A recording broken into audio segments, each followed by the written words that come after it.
Hello everybody, my name is Happy and I'd like to welcome you all to my History Reaction channel. Today, we're going to be taking a look at the medic who fought a war without a weapon by Simple History. As always, I will include a link to the original content in the description down below. If you like what you see here, please head over to Simple History, watch the original video, show them some love and support, let them know you appreciate what they're doing. So I was wanting to do something along the lines of military history, but I really didn't want to talk about more complicated battles. That's really not an area I've ever been super interested in. I like the big picture strategic perspective of war much more than I do the nitty-gritty battlefield stuff. And I was thinking, what if we did something on somebody who a war hero, but one that is cut from an entire different cloth than your typical Rambo-esque military hero, somebody who played by an entirely different rule book. And that made me think of Desmond Doss. And I thought we'd take a look at his story. I don't know a whole lot about the details of his experiences. I do know that he is the first conscientious objector, although I would call him probably a conscientious cooperator rather than objector, receive a Medal of Honor. He was a Seventh-day Adventist. He refused to carry a weapon or to kill other people, but he became a Medal of Honor winner, which is astonishing and well-deserved in his case. So let's find out his story here, theoretically. If this will start. It can start now. There we go. The medic who fought a war without a weapon. Desmond Doss was not your average hero. He would become a Medal of Honor recipient, the United States of America's highest and most prestigious military award, as a combat medic who saved many of his comrades' lives in battle without firing a single shot, because he didn't. I think he was credited with like over 70 lives saved. I think it was over 70 at Hacksaw Ridge, so it's pretty impressive. Take a weapon into combat because of his religious beliefs. Desmond Doss was born in 1919 in the state of Virginia and was raised as a strict Seventh-day Adventist, a Christian denomination that believed that Saturday was the Sabbath and that the second coming of Jesus Christ was imminent. I would argue that they're not wrong. Sabbath, strictly speaking, should begin at sundown on Friday and end on sundown on Saturday. God rested on the seventh day, but the week begins on Sunday. So Sunday's the first. The seventh day is Saturday. They also believe strongly in nonviolence and a healthy diet, based typically on a vegetarian diet. Doss had been raised with a strict belief in the Bible, and when it came to the Ten Commandments, he took them to be the core values of how to lead his life. When World War II started, he was conflicted as he believed the war was a just one, but he felt that to kill another human being under any circumstance was wrong. He was already employed as a joiner at Newport News Naval Shipyard, but nevertheless he joined the United States Army on April 1, 1942. He could have requested a deferment, but he wanted to do his patriotic duty.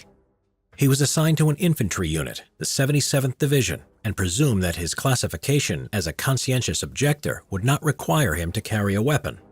For Doss, one commandment of the Bible stuck with him the most: "Thou shalt not kill." He wondered why he was assigned as a rifleman and not in a medical role. His commanding officer tried to pressure Doss into carrying a weapon, as they thought he would be more of a liability than an asset in combat, but Doss refused. Well, yeah.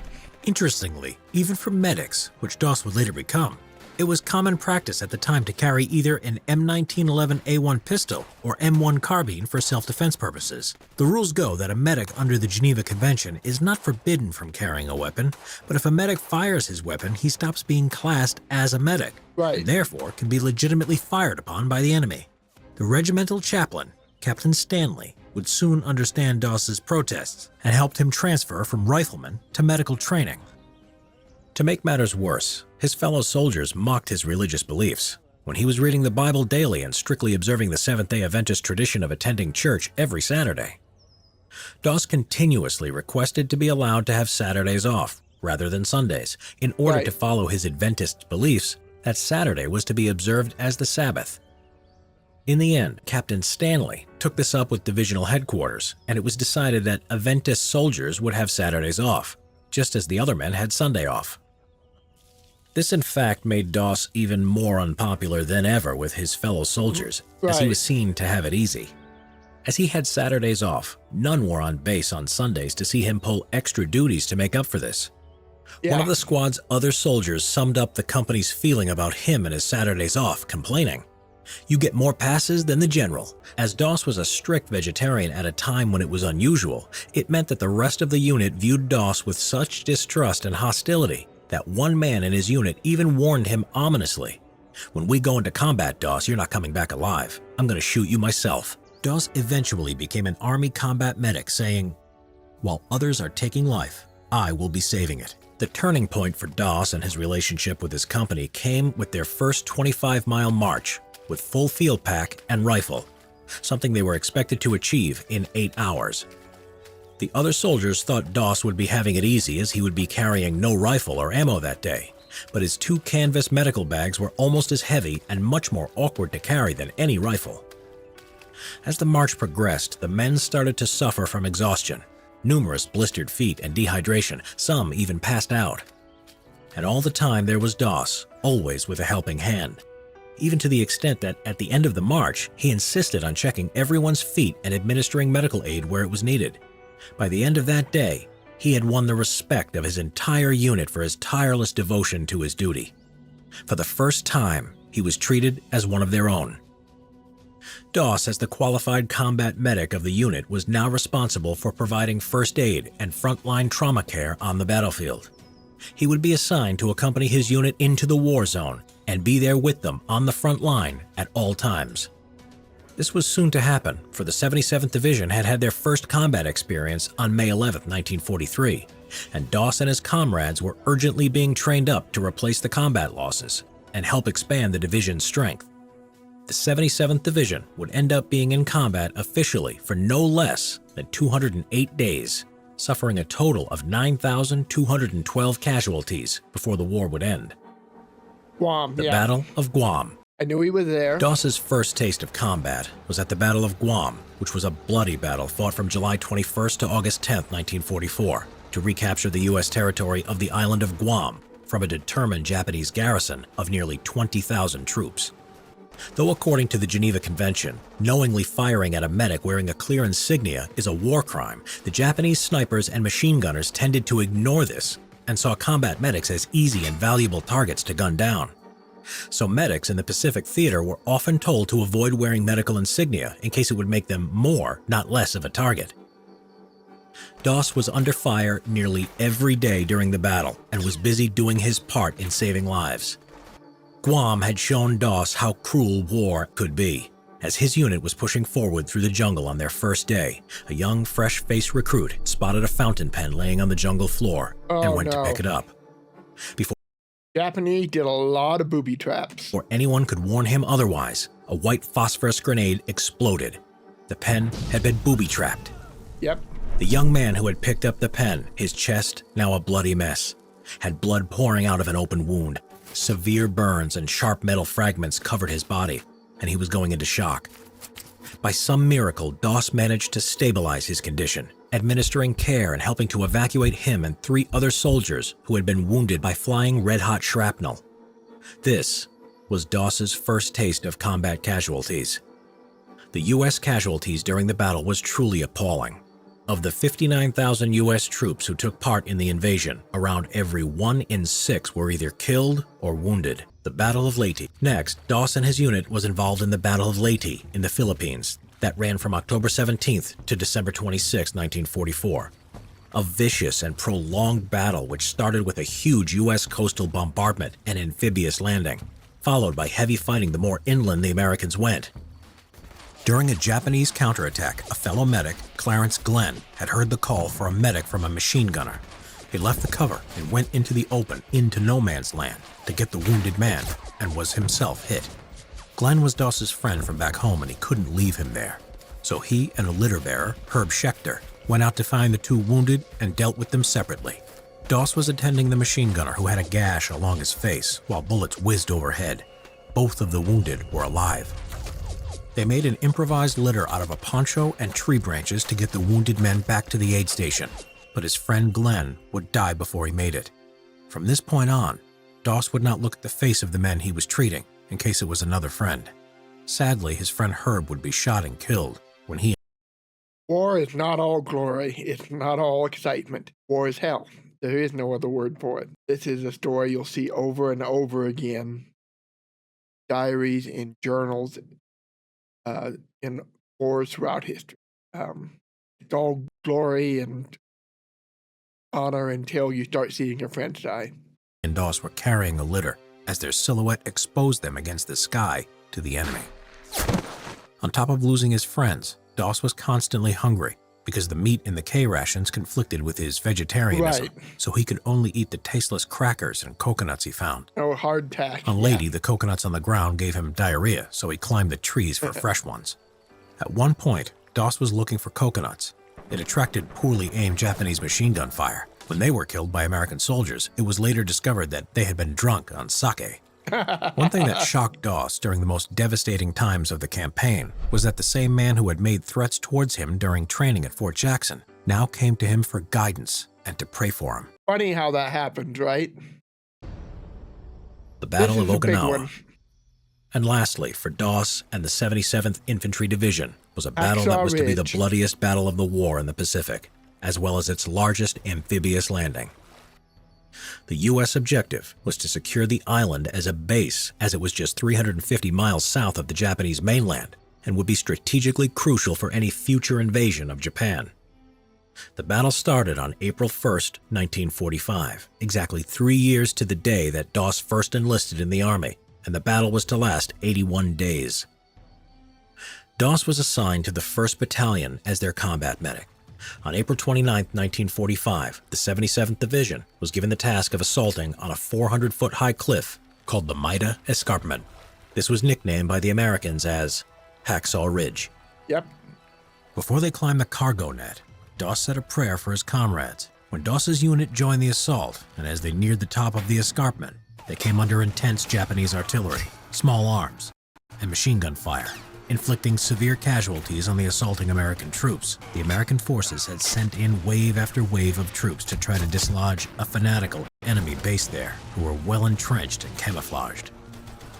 On May 4th, while his unit was attacking a heavily fortified enemy position at the mouth of a cave, Doss went to the aid of 4 of his injured comrades.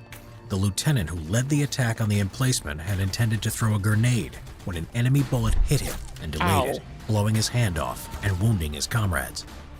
Despite having to get within 25 feet of the enemy lines and under attack by enemy grenades and gunfire, Doss managed to get to the injured men. He then managed to evacuate the men back to his own lines, one by one. During the night, the Japanese continued to throw grenades and kept up the mortar fire. The American soldiers hid in rock crevices, but the Japanese found ways to infiltrate and sneak up on them. Then, on the next day, May 5th, he came to the rescue of a wounded artillery officer who had gone to see how the artillery guns were doing. Doss's left leg was now injured, as he had fell the day before down the edge of a parapet. He climbed up the cargo net with his first aid kits, his weight falling on his bad leg. Finding him in a shell hole, the officer had been struck by shrapnel that had made a hole from his chest to his back, and Doss could hear him breathing through it. He was bleeding heavily. Doss gave him first aid while under constant enemy gunfire and shelling. He put the dressings over the large holes in the colonel's chest and back, and administered blood plasma which dangerously exposed Doss to the enemy, as he had to hold it up high. Doss's efforts here would be in vain, as the colonel, carried back on a stretcher, died before he reached the aid station. Later, there were orders to take a vital Japanese pillbox position on the reverse slope of a hill that was holding up the American advance. Desmond Doss, once he had read his prayers, was happy to support the assault. The American troops threw gasoline cans at the position, which triggered a large explosion. All of a sudden, a large Japanese counterattack overwhelmed the American soldiers, causing them to panic and rush back to the edge of the cliff. Not good. But despite this, Doss refused to take cover, and while constantly under heavy fire by the enemy, though being totally exhausted, he spent hours carrying the wounded one by one to the edge of the escarpment. Yep. Then, to get the more severely wounded down, he tied a rope to a tree stump and lowered them down the cliff on a rope-supported stretcher to safety. When the stretcher kept slipping, he turned to a new method, looping the rope around the wounded men's chest and legs to lower them down. Doss, standing, exposed to potential enemy fire, was seen praying at the cliff edge as the men were being lowered down. And later he had said he had been praying to the Lord to help him get one more, and after that, one more, until they were... Yeah, that is what he was supposed... people said he was saying the whole time. Lord, let me get one more down. Let me get one more. Guy deserved the Medal of Honor, absolutely, just for this alone. Totally amazing. All down. Calculating the wounded men at the base of the cliff, the captain worked out that Doss had saved around 75 men. The Americans would eventually go back up the cliff and on May 7th would take the position. By some miracle, Doss survived the whole battle totally unhurt, but that was soon to change. On May 21st, in the confusion of a night attack, Doss tended to the American wounded, risking being hit by both the Japanese and by friendly fire. Right. Doss was in a shell hole with another American soldier when a grenade landed beneath him. His reflex action was to put his foot on it and was seriously wounded in both legs. His blood poured out from the impact of 17 pieces of shrapnel in his body. But he remained in his position for 5 hours, tending to himself while also helping others who were wounded, until a medic and a pair of litter bearers could get to him. But that was not the end of it that day, for as he was being stretchered to safety, they got caught in an enemy tank attack. As they took cover, Doss spotted a critically injured man and insisted that he be taken back on the stretcher instead of himself. While Doss waited for the litter bearers to return, he was found and helped back by a fellow soldier. Suddenly, Doss was hit by a Japanese sniper's bullet and suffered a compound fracture to his arm. The two men took cover in a shell hole. Realizing how badly injured he now was, Doss instructed the soldier on how to bind his rifle stock to his shattered arm to act as a splint. Eventually pushing through excruciating pain, he would make it back to the aid station. The U.S. Army recognized Doss's extreme bravery, and he was awarded the Congressional Medal of Honor for his heroic and selfless actions at Okinawa from April 29th to May 21st, 1945. Because of his heroic actions, many wounded men made it back home. Desmond Doss would go on to run a small family farm with his wife Dorothy, and lived to the age of 87. Sorry I didn't say a lot during this, but I find this very fascinating and inspiring. Never think you can't make a difference. Someone like Desmond Doss, that much of a difference in a hellacious war, even though he is a pacifist, he won't fight, he can do it, anybody can. We all have something to contribute. And that's why it really irritates me when people look down on somebody because they're different and don't want to necessarily participate in the way that's traditional. There's always ways somebody contribute if they want to. In my case, I tried to join the military multiple times. I was refused because I've had lifelong hearing loss. Apparently being able to hear commanding orders is a thing in the military. Who knew? They wouldn't take me. I even tried the National Guard, no dice. Couldn't pass the physicals. I totally identify with Steve Rogers and his quest to join. And I've always felt that anybody who wants to contribute, let them. That find something they can do. I think Desmond Doss is a poster child of that. So kudos to him. He deserved that medal. People like him, to me, are the true heroes. People who stick to their beliefs, stick to their values, but still try to find a way to contribute.